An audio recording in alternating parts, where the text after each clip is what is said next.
हाँ प्यारे बच्चों, आज मैं आप सबके समक्ष विशाल गुप्ता आपके गद्य खंड की जो पहला पाठ है डायरी का पन्ना, उसके बारे में व्याख्या करने हेतु उपस्थित हूँ आप सबके समक्ष। डायरी का एक पन्ना जो कि सीताराम सेकसरिया, इसे हम रचना नहीं कह सकते। डायरी की पन्ना कोई रचना है। आपने सुना होगा, आप जानते होंगे कि कुछ लोगों में डायरी लेखन की एक आदत होती है। ये एक हैबिट है, एक आदत है, जिसके अंतर्गत कोई भी व्यक्ति, किसी भी व्यक्ति की ये एक आदत होती है कि वो अपने जीवन में दैनिक होने वाली घटनाओं, जो दैनिक घटनाएं होती हैं, उनमें कुछ विशेष जो घटनाएं होती हैं उनका वर्णन अपनी एक कहीं डायरी में उसको सब अंकित कर लेता है, नोट कर लेता है। ऐसी ही सीताराम सेकसरिया की डायरी लेखन की आदत थी। उस डायरी में उन्होंने अपने जीवन की महत्वपूर्ण घटनाओं का वर्णन किया है, उसको लिखा है। तो ये जो पाठ आप पढ़ने जा रहे हैं, ये उसी डायरी के किसी एक दिन की एक विशेष घटना का वर्णन आप पढ़ने जा रहे हैं, जिसमें कि अगर हम अभी सीताराम सेकसरिया की बात करेंगे फिलहाल, तो सीताराम सेकसरिया जिनका जन्म जो है 1892 में राजस्थान के नवलगढ़ में हुआ था, कोलकाता में। व्यापार व्यवसाय से जुड़े हुए थे। बहुत सारी साहित्यिक, सांस्कृतिक और नारी शिक्षण संस्थाओं के प्रेरक और संस्थापक भी रहे, संचालक रहे। विशेष बात थी कि महात्मा गांधी का उस समय, जो महात्मा गांधी अंग्रेज ब्रिटिश, हमारा देश जो है उस समय ब्रिटिश का गुलाम था, अंग्रेजों का गुलाम था, और स्वतंत्रता आंदोलन छिड़ा हुआ था पूरे देश में, जिसका नेतृत्व महात्मा गांधी विशेषतः मुख्य रूप से कर रहे थे। तो गुरुदेव रविंद्रनाथ ठाकुर, महात्मा गांधी और सुभाष चंद्र बोस जैसे ये महान जो लोग थे, इनके बहुत बहुत करीबी रहे।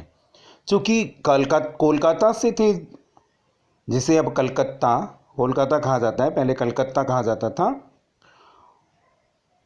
सुभाष चंद्र बोस जो है मुख्यतः वहीं से, कोलकाता से ही हैं, तो उनका विशेष सानिध्य रहा, उनका विशेष सानिध्य मिला।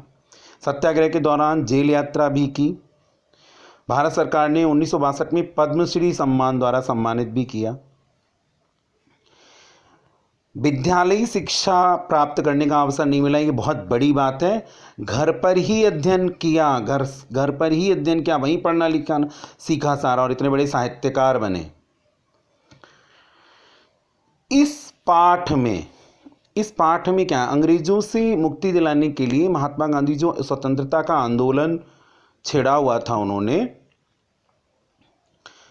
और पूरे देश में जनता को आज़ादी की अलख जगाने के लिए उसका नेतृत्व कर रहे थे, जिसमें लाखों करोड़ों लोग महात्मा गांधी का अनुसरण कर रहे थे, और देश के प्रत्येक राज्य में स्वतंत्रता के लिए आंदोलन छिड़ा हुआ था, और हर देश के प्रत्येक भाग के बारे में, देश के कोने कोने में सूचना थी कि पूरे देश का प्रत्येक राज्य और वहाँ का प्रत्येक व्यक्ति जो है इस स्वतंत्रता आंदोलन में प्रतिभाग कर रहा है। किंतु कोलकाता एक ऐसी जगह थी जिसके बारे में देश के अन्य भागों में एक भ्रांति बनी हुई थी कि कि कोलकाता में जो है वहाँ स्वतंत्रता के लिए कुछ नहीं हो रहा है। लेकिन ऐसा नहीं था। जब कोलकाता के लोगों को ये चीज़ पता चली, तब 26 जनवरी 1930 को, जबकि हमारा भारत उस समय गुलाम था ब्रिटिश का, उन दिनों में वहाँ पूरे देश को, क्योंकि उस समय साधन तो थे नहीं इस प्रकार के,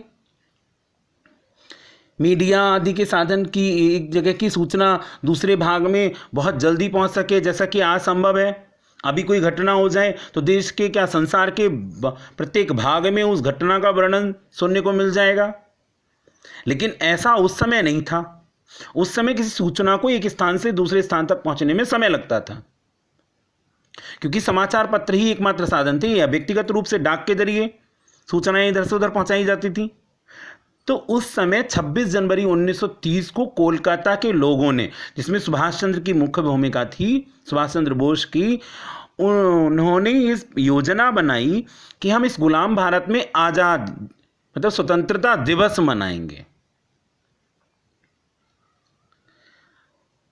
स्वतंत्रता दिवस मनाकर ब्रिटिश का विरोध भी करेंगे, और जिससे पूरे देश में ये सूचना, क्योंकि ब्रिटिश का विरोध करेंगे तो उसका परिणाम भी, दुष्परिणाम भी उन्हें भुगतना पड़ेगा।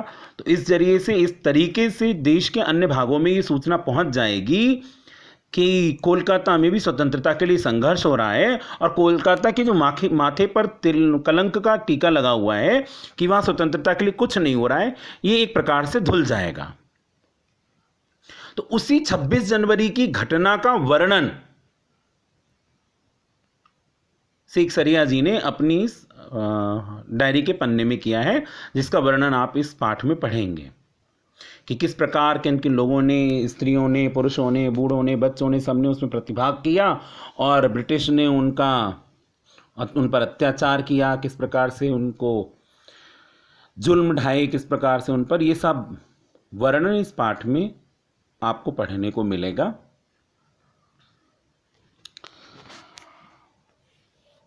आगे पढ़ते, 26 जनवरी 1931, एक वर्ष बाद भी उसकी पुनरावृत्ति की गई। 26 जनवरी 1930 को मनाया गया, इसीलिए हमारे देश में 26 जनवरी का दिन महत्वपूर्ण भी है। चूंकि स्वतंत्रता हमें 15 अगस्त 1947 को मिली, इसलिए हम स्वतंत्रता दिवस तो 15 अगस्त को ही मनाते हैं, 15 अगस्त को मनाते हैं।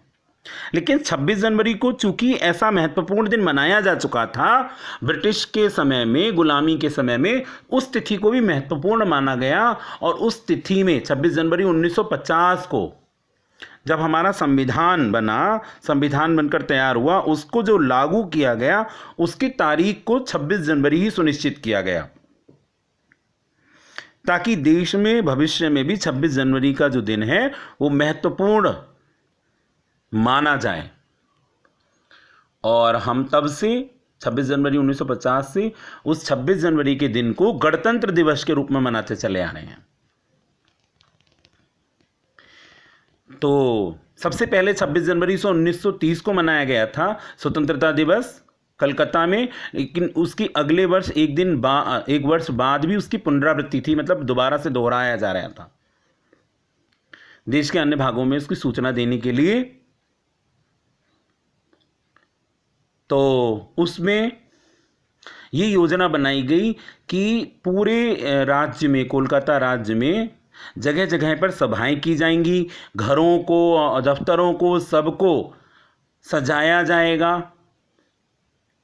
राष्ट्रीय झंडा, तिरंगा झंडा फहराया जाएगा, जिसके माध्यम से ये दर्शाने का प्रयास किया जाएगा कि मानो हमें स्वतंत्रता मिल गई है, प्राप्त हो गई है। लेकिन जैसे ही ये बात ब्रिटिश के गवर्नर को, के जनरल को पता चली, तो उन्होंने, क्योंकि ये पूरी घोषणा कर दी गई थी पूरे राज्य में कि मॉन्यूमेंट एक स्थान था वहाँ कोलकाता में, वहाँ पर और जगहों पर, चौराहों पर, अनेक जगहों पर सभाएं की जाएंगी, लोग इकट्ठा होकर भीड़ में इकट्ठा होंगे, सभाएं होंगी। इसका विरोध करने के लिए पुलिस प्रशासन भी, ब्रिटिश का प्रशासन भी सख्त हो गया। उसको पता चला ये तो विरोध है, और ऐसा यदि सफल हो गया, इनका ये योजना सफल हो गई, तो इससे ब्रिटिश की छवि को धक्का लगेगा, उसकी छवि खराब होगी कि उनके रहते हुए ये कैसे संभव हो सका, गुलाम भारत में स्वतंत्रता का उत्सव किस प्रकार मनाया जा सका। तो सबसे पहले सुबह होते ही 6 बजे जब ये स्टार्ट हुआ, उन्होंने ब्रिटिश ने जो था, उन लोगों ने भी इस बात के लिए पूरी तैयारी कर दी, जगह जगह चौराहों पर पुलिस आदि को तैनात कर दिया, घोड़ों से, मोटर लारियों से, गाड़ियों से की जाने लगी, और एक आदेश पारित कर दिया गया काउंसिल की ओर से कि किसी भी प्रकार की कहीं पर भी सभा आयोजित नहीं की जाएगी। जो भी इस प्रकार की सभा आयोजित करेगा इसको कानून का विरोध माना जाएगा, और इसके लिए गिरफ्तारी हो सकती है और सजा का प्रावधान है। ये एक प्रकार से ओपन चैलेंज था, खुली लड़ाई थी ब्रिटिश के खिलाफ कोलकाता के निवासियों के द्वारा, वहां के जनता के द्वारा, जिसका नेतृत्व जो है सुभाष चंद्र बोस, पूर्णदास, अविनाश बाबू, ये बहुत सारे लोग कर रहे थे।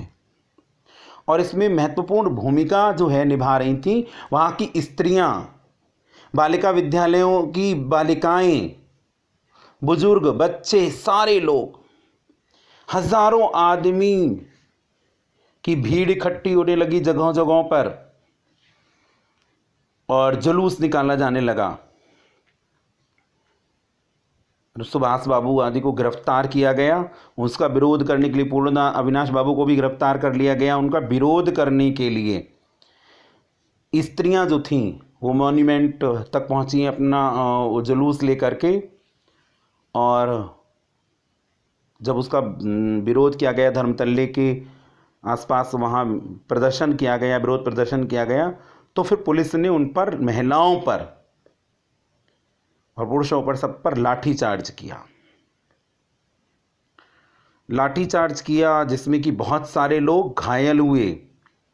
50 से 60 महिलाएं वहाँ बैठ गईं और उनको लाठीचार्ज के दौरान बहुत सारी चोटें आईं, घायल हुए। घायलों को लॉरी में भर भर कर भेजा गया,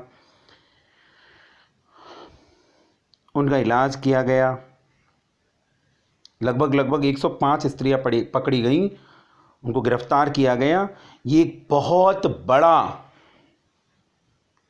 बहुत बड़ी घटना थी जिसको पूरे देश में जब प्रसारित किया गया, ये बात पता चली माध्यम से कि जब उनका उपचार किया जा रहा था तो डॉक्टर दास गुप्ता जो थे उन घायलों की फ़ोटो ले रहे थे, और उन फोटो को समाचार पत्रों के माध्यम से जब प्रकाशित किया गया, देश के अन्य भागों में ये बातें जब पता चली कि महिलाओं ने भी कोलकाता की, और पुरुषों ने, बच्चों ने, सबने भाग लिया है बढ़ चढ़कर, और 105 लगभग महिलाएं गिरफ्तार हुई हैं, ये बहुत बड़ी बात थी। तो इस माध्यम से ऐसा प्रतीत हुआ कि कोलकाता पर जो ये कलंक लगा हुआ था, इस घटना ने ही सिद्ध कर दिया कि कोलकाता के माथे पर जो ये कलंक लगा हुआ था कि वहाँ स्वतंत्रता के लिए कुछ नहीं हो रहा है, ये कलंक एक प्रकार से उनके मस्तिष्क से धुल गया, और इसे एक बहुत बड़ी उपलब्धि के रूप में माना गया। इस दिन को बहुत बड़ी उपलब्धि के रूप में माना गया। इसी घटना का वर्णन इस पाठ में आप पढ़ेंगे, इसको एक्सप्लेन किया गया। बस इतनी ही सी घटना है उस दिन की। उस दिन के बाद पूरे देश में ये पता चल गया, और आप सबको पता है, सब जानते हैं कि कोलकाता के ही सुभाष चंद्र बोस आगे चलकर महानायक के रूप में उभरे। उन्होंने आज़ाद हिंद फौज का गठन किया, तो मुझे खून दो मैं तुम्हें आज़ादी दूंगा, ये नारा दिया, और स्वतंत्रता के लिए कठोर संघर्ष करते हुए क्रांतिकारी के रूप में उभरे और देश को आज़ादी भी दिलाई, जिसमें उनका बहुत बड़ा योगदान था।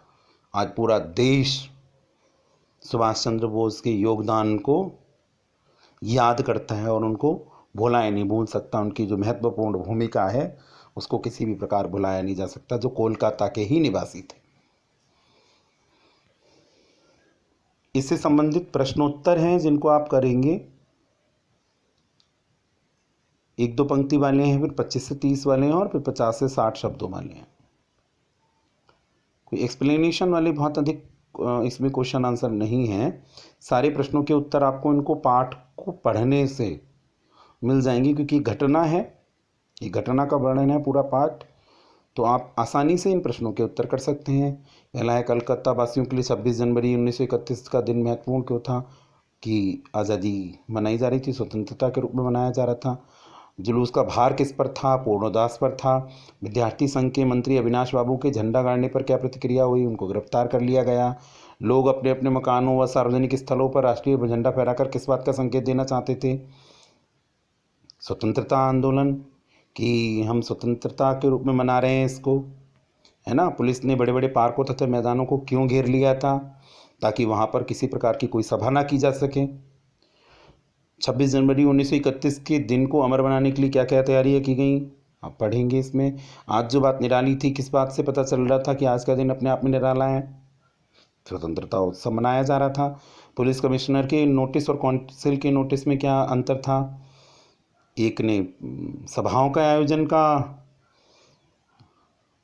आदेश दिया था और एक ने उन सभाओं पर प्रतिबंध लगाने का, है ना। धर्मतल्ले के मोड़ पर आकर जुलूस क्यों टूट गया? डॉक्टर दास गुप्ता जुलूस में घायल लोगों की देखरेख तो कर ही रहे थे, उनके फ़ोटो भी उतरवा रहे थे। उन लोगों के फ़ोटो खींचने की क्या वजह हो सकती थी? ये वजह थी कि उन फ़ोटो के माध्यम से देश के अन्य भागों में ये बताया जा सके कि देखिए कोलकाता में भी इस प्रकार लोग जो हैं स्वतंत्रता के आंदोलन में अपने प्राणों की आहुति, अपना बलिदान दे रहे हैं, उसके लिए संघर्ष कर रहे हैं। सुभाष बाबू के जुलूस में स्त्री समाज की क्या भूमिका थी? जुलूस के लाल बाजार आने पर लोगों की क्या दशा हुई? जब से कानून भंग का काम शुरू हुआ है तब से आज तक इतनी बड़ी सभा ऐसे मैदान में नहीं की गई थी, और ये सभा तो कहना चाहिए कि ओपन लड़ाई थी। वहाँ पर कौन से और किसके द्वारा लागू किए गए कानून को भंग करने की बात की गई है? क्या कानून भंग करना उचित था? पाठ के संदर्भ में लिखिए, विचार प्रकट कीजिए। उचित था जब कोई भी इस प्रकार का कानून बनता है जो किसी की स्वतंत्रता को बाधित करता है? किसी की स्वतंत्रता को बाधित करने का अधिकार तो किसी को भी नहीं है, और यदि कोई भी ऐसा कानून बनता है जो किसी प्रकार से किसी की स्वतंत्रता में बाधक बनता है तो ऐसे कानून को तोड़ देना या उसका विरोध करना हर प्रकार से उचित है ना। बहुत से लोग घायल हुए, बहुतों को लॉकअप में रखा गया, बहुत सी स्त्रियां जेल गईं, फिर भी इस दिन को अपूर्व बताया गया है। आपके विचार में ये सब अपूर्व क्यों है? अपने शब्दों में लिखिए।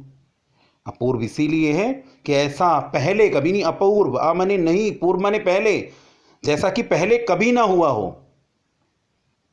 स्त्रियों ने इतनी बड़ी संख्या में स्वतंत्रता के आंदोलन में कहीं भी किसी भी प्रकार से प्रतिभाग नहीं किया था जैसा कि कोलकाता में पहली बार हुआ था। ये घटना ऐसी जो घटना है ये पहली बार कोलकाता में हुई थी, इसलिए ये अपूर्व था,